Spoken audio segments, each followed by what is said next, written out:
find rest in your presence. What a faithful God we serve. Lord, we thank you and praise you forever.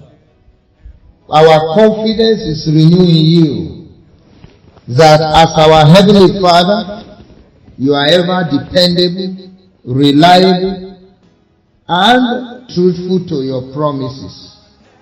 Father, bless us as we consider your word yet again. In Jesus' name we pray. We are looking at the father-son relationship one more time. I'm sure the Lord has blessed you if you have followed this series carefully. And if you have missed out on the series, this is study 10 on the sonship. So you can pick up all of this or you contact us, and I assure you that you will be given the materials aside. And for those of you who are on Telegram, you can always check us out, Faith Contenders TV, so that you can connect and you can also receive and download these messages for free on our Telegram page. The Lord bless you. Yesterday we were looking at the aspect of purity of sons, where the Father God's ropes changed the rope of the returning, penitent, repentant son. I said that is the gateway to the flood of blessings that awaits us when we get it right with the Lord. I come to that Luke chapter 15 today. Luke chapter 15, in verse 22. But the father said to his servant, bring forth the best robe and put it on him. I told you yesterday, that is the purity of sons. But he didn't stop there. And put a ring on his hand and shoes on his feet. Hallelujah. Rings on his hand and shoes on his feet. That talks about power of sons. The ring there is the symbol of authority and acceptance. Why the shoes is the symbol of approval and victory. So when you marry the two together, we talk about the power of sons. So as this son returned back into fellowship with the Father, the Lord keeps him with purity. And now he said, purity without power will be passive. So you need something to agitate your character into reproduction. So he gave him the ring, he gave him the power, the authority. And as children of God, what did the Bible say in John chapter 1 verse 12? He said, for as many as receive him, to them gave he power to become the sons of God. So for every child of God returning back home, for a new convert, or a backslider being restored to the kingdom, you cannot do without power. Because that is what gives you authority to enforce your identity in Christ.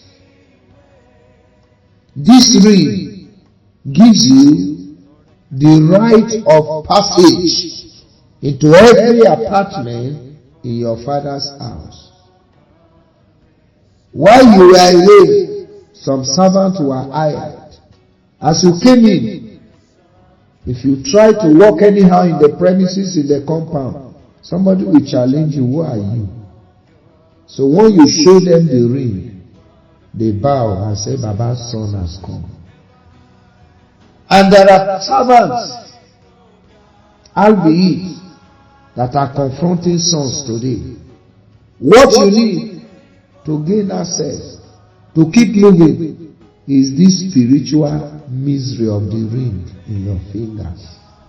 And that is the power to enforce your position and identity in Christ. Hallelujah.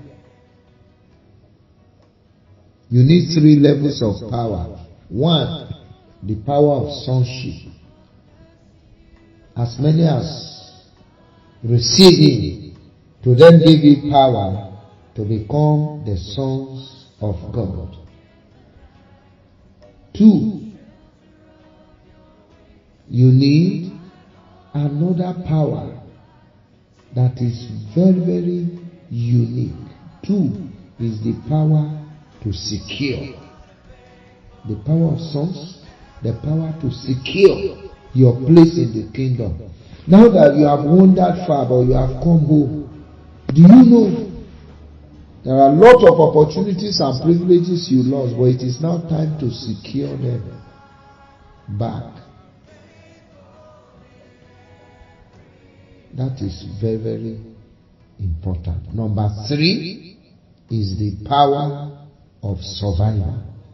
Power of sons, power of security, and power of survival. That now I am back, and when the tempter comes, I will survive. When challenges come, I will survive. When sorrow comes my way, I will survive. It does not matter the winds that blow. I have an anchor that keeps the soul steadfast and sure, while the billows roll, fastened to the rock which cannot move, grounded firm and deep in the Savior's love.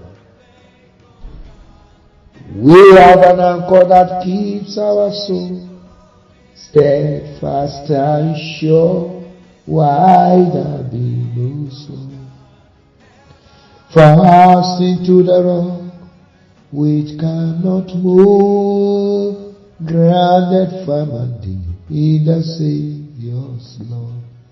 The anchor will always be there for us.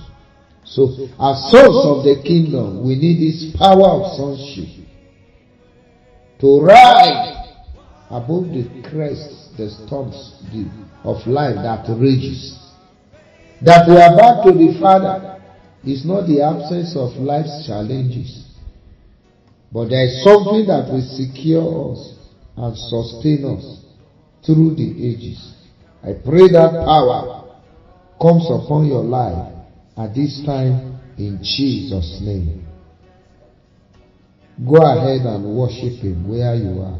Give Him praise, give Him adoration, and it's confirmed the power is resting on you. In Jesus' mighty name. Amen.